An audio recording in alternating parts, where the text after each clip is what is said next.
ప్రేమించా అంటూనే ప్రియుడిని చంపించింది ఓ ప్రియురాలు. అది 2025 జూన్ 19 పుట్లూరు రైల్వే స్టేషన్. అక్కడి రైలు పట్టాలపై శవం ఉన్నట్లు గుర్తించారు అక్కడి ప్యాసింజర్స్. దీంతో వెంటనే విషయాన్ని రైల్వే అధికారులకు సమాచారం ఇచ్చారు. ఇక వారికి విషయం తెలియగానే వారు తిరువల్లూరు రైల్వే పోలీసులకు ఇన్ఫర్మేషన్ ఇచ్చారు.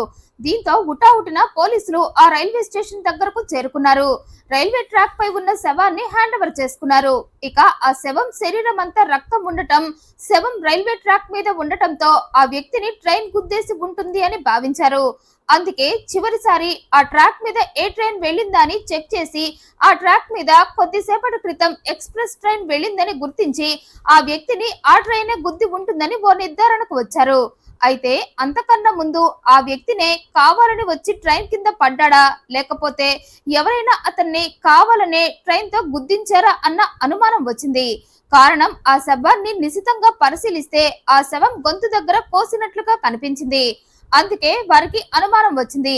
దీంతో శవాన్ని పోస్ట్ మార్టానికి పంపి అసలు ఆ శవం ఎవరిదా అని ఎంక్వైరీ ప్రారంభించారు. ఆ క్రమంలోనే ఆ శవం పేరు అరవింద్ మాథ్యూ అనే వ్యక్తిదని, అతను కక్కలూరులోని టీఏఎస్ఎంఏసి గోడౌన్ నుండి మద్యం రవాణా చేసేవాడని తెలుసుకొని అతని పేరెంట్స్ ని కలిసి వారికి అరవింద్ చనిపోయిన విషయం చెప్పారు. ఇక అది వినగానే అరవింద్ పేరెంట్స్ ఏడుస్తూ మా అబ్బాయి చనిపోయాడా అన్నారు. అవును, శవం రైల్వే ట్రాక్ మీద దొరికింది, బహుశా ట్రైన్ గుద్ది ఉంటుంది, కానీ అనుమానంతో మేము శవాన్ని పోస్ట్ మార్టానికి పంపామన్నారు. ఇక అది విన్న అరవింద్ పేరెంట్స్ కూడా మా అబ్బాయి ట్రైన్ కి ఎదురెళ్లి చావాల్సిన అవసరమే లేదు, అసలు మా కొడుక్కి అన్ని కష్టాలేమీ లేవు, అంత పిరికివాడు కూడా కాదు, ఇది ఖచ్చితంగా హత్య అన్నారు. మా అబ్బాయి మరణంపై మాకు అనుమానంగా ఉందని కేసు కూడా పెట్టారు. ఈలోగా పోస్ట్ మార్టం రిపోర్ట్ వచ్చింది. అందులో అరవింద్ది హత్య అని తేలింది.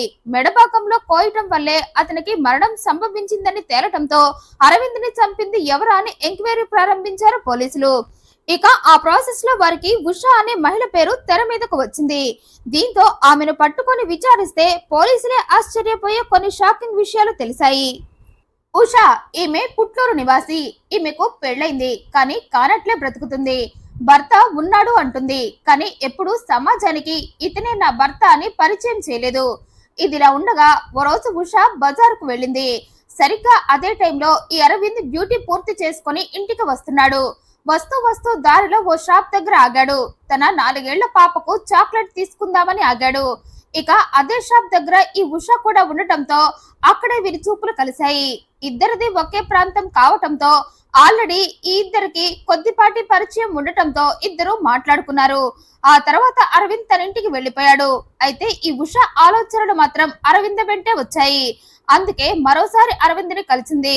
అతని ఫోన్ నెంబర్ అడిగింది. ఇక అరవింద్ కూడా ఉషా పెళ్లైనా కానట్లే బ్రతుకుతుందని తెలిసి ఉండటంతో ఆమె అడగగానే తన ఫోన్ నంబర్ ఇచ్చాడు. ఇక అప్పటి నుండి అసలు ఆట మొదలైంది. అప్పటిదాకా భార్య పాపనే తన ప్రపంచంలో బ్రతికిన అరవింద్ ప్రపంచంలోకి ఈ ఉషా వచ్చింది. ఇద్దరు గంటల తరబడి ఫోన్ లో మాట్లాడుకునేవారు. కుదిరినప్పుడల్లా కలుసుకుంటూ తమ బంధాన్ని వివాహేతర సంబంధంగా మార్చుకున్నారు. ఇక ఈ బంధంలో అరవింద్ చాలా సీరియస్ గా ఉన్నాడు. ఉషా తనకు తాళి కట్టని భార్యగా భావించాడు. అందుకే ఆమెకు అన్ని తానే అయ్యి ఓ పక్క భార్య కూతుర్ని, మరో పక్క ఉషాని సమానంగా మెయింటైన్ చేస్తూ వస్తున్నాడు. ఇక ఉషా కూడా మొదట్లో అరవింద్ అంటే పడి చచ్చిపోతూ అతని చుట్టే తిరిగింది. అతనికి తన సర్వస్వం సమర్పించి అదే చేత్తో అరవింద్ జేబు కూడా ఖాళీ చేసేది. కానీ ఉషా మైకంలో ఉన్న అరవింద్ అవేవి పట్టించుకోలేదు. తనతో ఉషా ఉంటే చాలు అని ఫీల్ అయిపోయేవాడు. కానీ ఉషా మాత్రం ఊసరవెల్లి టైప్ లో మళ్ళీ తన రంగుని మార్చేసింది. ఓ పక్క అరవింద్ ని మెయింటైన్ చేస్తూనే మరో మగాడిపై మనసు పడింది. అది కూడా ప్రియుడితో కలిసి ఉన్నప్పుడే. ఓ రోజు ఈ ప్రేమికులిద్దరూ కలిసి సరదాగా రెస్టారెంట్ కి వెళ్లారు. బిర్రుగా బిర్యానీ తిన్నారు. అయితే బిల్స్ కౌంటర్ దగ్గర ఈ ఉషాకు ఓ వ్యక్తి పరిచయం అయ్యాడు. ఇద్దరికి తొలి చూపులోనే కోరికలు మొదలయ్యాయి. అందుకే ఆ వ్యక్తి ప్రియుడితో కలిసి వెళ్తున్న ఉషాను ఫాలో అయ్యాడు. ఆమె ఇంటి అడ్రస్ తెలుసుకున్నాడు. ఇక ఉషా చున్నీ చాటున అన్ని గమనించి ప్రియుడు వెళ్లిపోయాక అతన్ని రమ్మని గ్రీన్ సిగ్నల్ ఇచ్చింది. అలా ఉషా అరవింద్ తో ఉంటూనే మరో పక్క మరో మగాడిని కూడా మెయింటైన్ చేస్తూ వస్తుంది.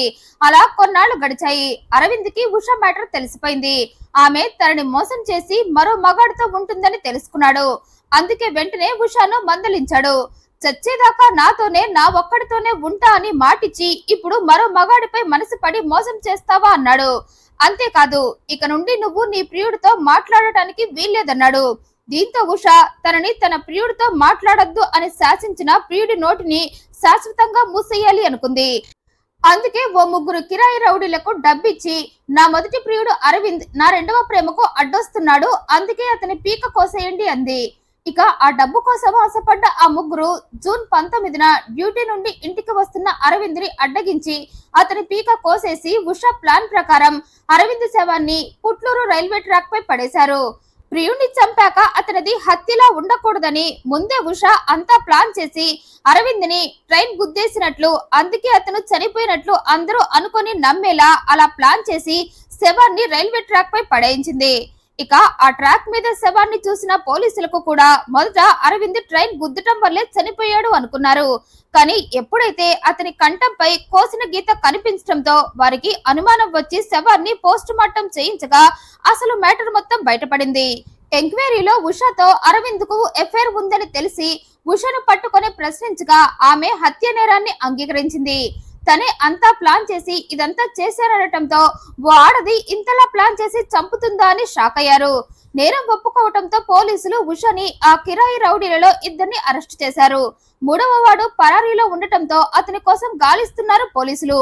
ఓ ఆడదాని మైకంలో పడిపోయి అరవింద్ తన భార్య పిల్లలకు అన్యాయం చేశాడు.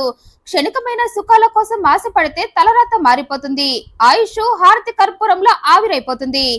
ఈ వీడియోపై మీ అభిప్రాయాన్ని కమెంట్ రూపంలో తెలియజేయండి. మరింత ఇంట్రెస్టింగ్ అండ్ జెన్యూన్ ఇన్ఫర్మేషన్ కోసం ఈ వీడియోని లైక్ చేయండి, షేర్ చేయండి, ఛానల్ సబ్స్క్రైబ్ చేయండి. Thank you for watching.